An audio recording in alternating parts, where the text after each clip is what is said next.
টাকার কাছে টাকার কাছে হেরে গিয়েছে পুরা মুসলিম জাতি। টাকার কাছে তারা আজকে মাথাটা নত করে দিল, আমরা যেটা দেখতে পারলাম।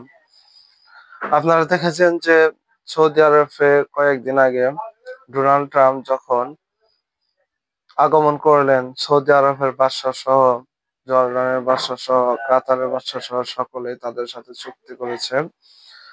কিন্তু ফিলিস্তিনি মুসলমানদের জন্য তারা একবারও তাদের কথা বলে নাই, বা তাদের পক্ষে কোনো প্রকার স্বীকৃতি, কোনো প্রকার কথা ডোনাল্ড ট্রাম্পের সাথে তারা বলে নাই।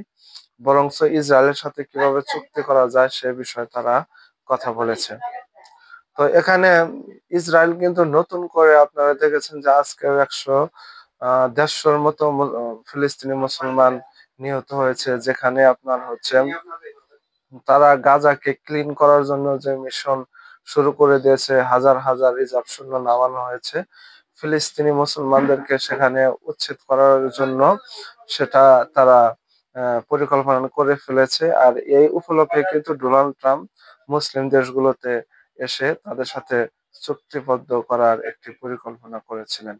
তো সেক্ষেত্রে টাকার কাছে মুসলিম জাতি আজকে হেরে গিয়েছে। টাকার জন্য মুসলিম জাতি আজকে তাদের সাথে ঐক্য করেছে, কিন্তু ফিলিস্তিনি মুসলমানদের জন্য তারা একটু একটু ত্যাগ তিতিক্ষা তাদের জন্য তাদের হলো না।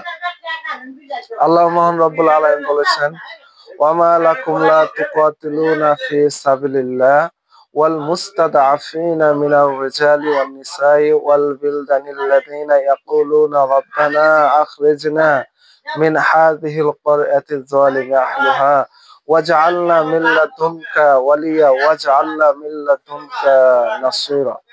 মহান রব্বুল আলামিন বলেন, আর তোমাদের কি হলো যে তোমরা আল্লাহর পথে রাহে লড়াই করছো না, অথচ যে সমস্ত দুর্বল নারী পুরুষ শিশুরা, শিশুদের পক্ষে যারা বলে, হে আমাদের পালনকর্তা, আমাদেরকে এই জনপদ থেকে বের করে নাও, এখানকার অধিবাসীরা অত্যাচারী, আর তোমার পক্ষ থেকে আমাদের জন্য একজন পক্ষাবলম্বী নির্ধারণ করে দাও, এবং তোমার পক্ষ থেকে আমাদের জন্য একজন সাহায্যকারী নির্ধারণ করে দাও। তো আল্লাহ মহান রব্বুল আলামিন বলতেছেন সূরাতুন নিসা, এটা হচ্ছে 76 নম্বর আয়াত।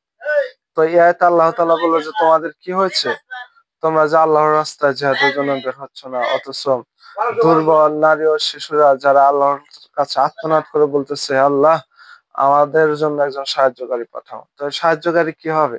এই মুসলিম কান্ট্রি থেকে মুসলিম জাতি তো তাদের জন্য, ফিলিস্তিনি মুসলমানদের জন্য, শিশুদের জন্য সাহায্যকারী বা বন্ধু হওয়ার কথা ছিল। কিন্তু আজকে যে তারা আত্মনাদ করে বলতেছে আল্লাহ একজন সাহায্যকারী পাঠাও, কিন্তু এই যে গোটা মুসলিম জাতি যে তাদের জন্য সাহায্য করলো না, এর কারণে পুরা বিশ্ব মুসলিম জাতিকে এর জন্য গুনাহগার হতে হবে, আল্লাহ তাআলার কাঠগড়ায় কিন্তু দাঁড়াতে হবে। আজকে আমরা টাকার জন্য লোভে পড়ে বিধর্মীদের সাথে ঐক্য করে ফেললাম, অথচ আমার মুসলিম ভাই সেখানে তার নিজ কান্ট্রি থেকে, নিজ বাড়ি থেকে উচ্ছেদ করা হচ্ছে, তার জন্য আমরা কোনো কথাই বললাম না। এই হচ্ছে ভাই বর্তমান মুসলিম জাতি, এই হচ্ছে ভাই বর্তমান মুসলিম জাতির অবস্থা। ভাই মুসলিমদের নিয়ে আর কথা বলার কোনো ভাষাই নাই। এদের কার্যকলাপ, এদের কার্যক্রম এত বর্তমান নিচে নেমে গেছে। আল্লাহ তাআলা আমাদের সকলকে হেফাজত করুক, আল্লাহর দ্বীনের রাস্তায় চলার তৌফিক দান করুক, আল্লাহ তাআলার সহি রাস্তায় আমাদের চলার তৌফিক দান করুক। ওয়া আখিরু দাওয়ানা আলহামদুলিল্লাহি রাব্বিল আলামিন। ওয়াসসালাতু ওয়াসসালামু আলা রাসূলিল কারীম।